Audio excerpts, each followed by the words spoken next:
Direct versus indirect shots. This video will be a quick review for newer players and is essential to know for the next video. The next video will be video number 7 in our series on shot and roll counting called Risky Blot. Now, to play backgammon and enjoy it long term, knowing the difference between a direct shot and an indirect shot is essential. A direct shot is any number 6 or less. It's called a direct shot because the point or checker that we are targeting is within range of a single die. A gap of 7 or greater is an indirect shot and requires both dies to reach that point. Now, I just want to quickly go through the numbers 1 through 12 and give you 3 key takeaways that are immediately useful in your games.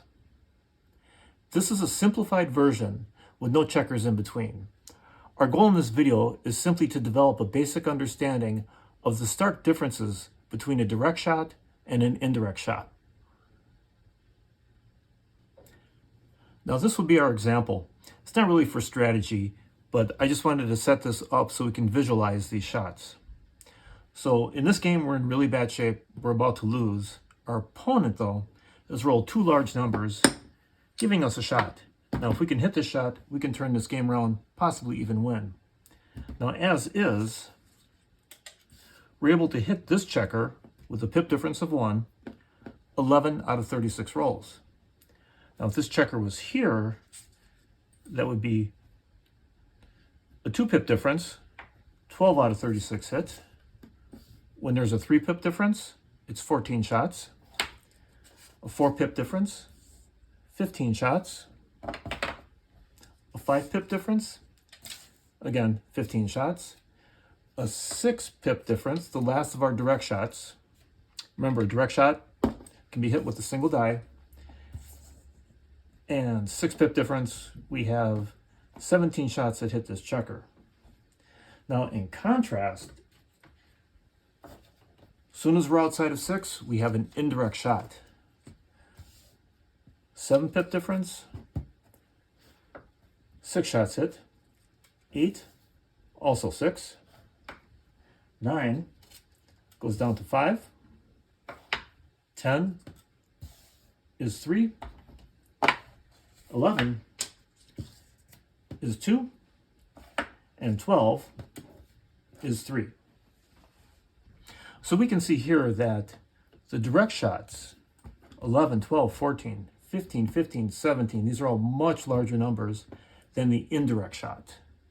And this is a very, very important thing. Probably one of the top 5 things in backgammon that you need to know long term that you'll be using on a consistent basis. And to some degree, you're always using this every single game you play. So, to demonstrate our starting point for using this for strategies, if we gave our opponent this checker and told them that they could put this anywhere within range, where would they put it? They would put it out here, where their odds of getting hit are much smaller. But if we force them, you can put it anywhere, but you have to leave us a direct shot. Now, between their choices here, they would put it here because this is their lowest numbers of the direct shots. So the 3 key takeaways for this are that direct shots are far more powerful than indirect shots. And the strongest of these is 6 and 5 and 4, with 6 being the strongest.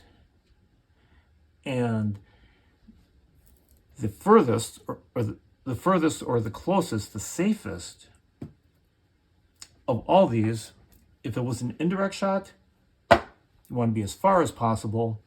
And if it's a direct shot, you want to be as close as possible.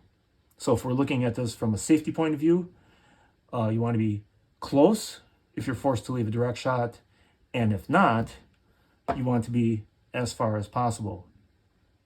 Now, for some of you, I have a line graph that may help you remember this a lot easier. So here's a line graph showing the difference between the direct shots and the indirect shots. And we can see that 6 is the highest, and look how quickly it drops off when we get to an indirect shot. So for argument, if we're looking at an example where we're looking to be as safe as possible, first thing we look for is an indirect shot as far away as possible. And if we do have to leave a direct shot, we're moving into our opponent, we want to get as close as possible. We want to be the very next pip away from the checker that's threatening us. And that is the basics of indirect shots versus direct shots. And the next video, we'll be looking at an actual example from a game. It's going to be a lot more complicated than this, but it's going to be a combination of shot counting plus the difference between direct and indirect shot that will be necessary when making those types of plays.